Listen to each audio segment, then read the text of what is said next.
இங்க இந்த பொண்ணு யாரு என்ன சொன்னாலும் அதை அப்படியே செய்வா. இவளுக்கு இந்த நோய் சின்ன வயசுல இருந்தே இருக்கு. இப்ப இந்த பொண்ணை பார்த்து அவளோட வளர்ப்பு அம்மா இங்க இருக்கிறத விட செத்து போறதே மேல சொல்லி திட்டுறாங்க. உடனே அங்க இருந்து ஒரு விஷ பாட்டில எடுத்து குடிக்க ஆரம்பிச்சிடறா. இப்ப கலைவழியா அவளை காப்பாத்தி ஹாஸ்பிட்டல்ல வச்சிருப்பாங்க. இப்போ கண்ணு முடிக்கிறா. அப்ப அவளுக்கு ஒரு விஷயம் தெரியுது.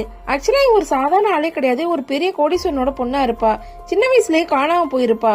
இப்ப அவளோட அண்ணன் வந்து என்னோட வளர்ப்பு தங்கச்சியோட இடத்த எடுத்துக்க பாக்குறியா, தயவு செஞ்சு நீ வந்த இடத்துக்கே போயிடு, இனிமே இங்க இருக்காதுன்னு சொல்லி திட்டுறா. உடனே அவன் கையில போட்டு ட்ரிப்ஸ் அவளுக்கு ஏறி இந்த பிளட் எல்லாத்தையுமே புடுங்கி போட்டு எந்திரிக்கவே முடியலனாலும் தவழ்ந்து தவழ்ந்து போக ஆரம்பிக்கிறா.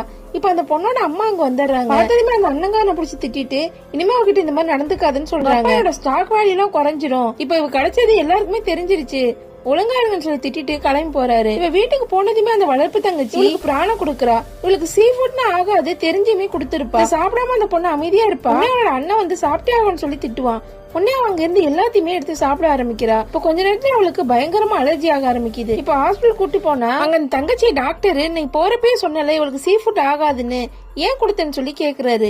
உடனே அந்த தங்கச்சி நான் மறந்துட்டேன் என்ன மன்னிச்சிருங்கன்னு சொல்லி அந்த அப்பா அம்மா முன்னாடியே அப்படியே ஆக்டிங் பண்றா. இப்ப இந்த பொண்ணு ரொம்ப கஷ்டப்பட்டதால அந்த பொண்ணோட அம்மா அவளுக்காக ஒரு பிரேஸ்லெட்டை கொடுக்குறாங்க. அடுத்த நாள் அந்த வளர்ப்பு தங்கச்சிக்கு பர்த்டேவா இருக்கும். இப்ப அந்த ஃபங்க்ஷனுக்கு எல்லாருமே வந்திருப்பாங்க. இந்த பொண்ணு அழகா ட்ரெஸ் பண்ணிட்டு போறா. இப்போ கையில போட்டு இந்த பிரேஸ்லெட் பார்த்ததுமே அந்த வளர்ப்பு தங்கச்சிக்கு பயங்கரமா கோவம் வருது. இப்ப அவகிட்டே போயிட்டு இந்த பிரேஸ்லெட் ஏதுன்னு கேக்குறா. அவளும் அம்மா தான் கொடுத்தாங்கன்னு சொல்றா. பொறாமப்பட்டு உடனே அவளோட அண்ணன் கிட்ட போயிட்டு பாருங்க நான் என்னோட பிரேஸ்லெட்டை திருடிட்டு வந்துட்டேன்னு போய் சொல்றா. அவனும் என்ன ஏதுன்னு கேட்காம அவன் கையில இந்த பிரேஸ்லெட்டை புடுங்கிட்டு இந்த மாதிரி ஒரு கிராமத்துல வளர்ந்தவளா இது போடவே கூடாது, உன் கையில அழுக்குன்னு சொல்லி பயங்கரமா திட்ட ஆரம்பிக்கிறான். இந்த பொண்ணும் என் கை அழுக்காதானே இருக்கு, நான் கையெல்லாம் கிளீன் பண்றேன்னு சொல்லிட்டு அங்கிருந்து ஒரு ரெட் ஒயின் எடுத்து கை ஃபுல்லா ஊத்தி கிளீன் பண்ண ஆரம்பிக்கிறா. பைத்தியமா நடந்துக்கிறான்னு சுத்தி இருக்க எல்லாருமே விசித்திரமா பாக்குறாங்க.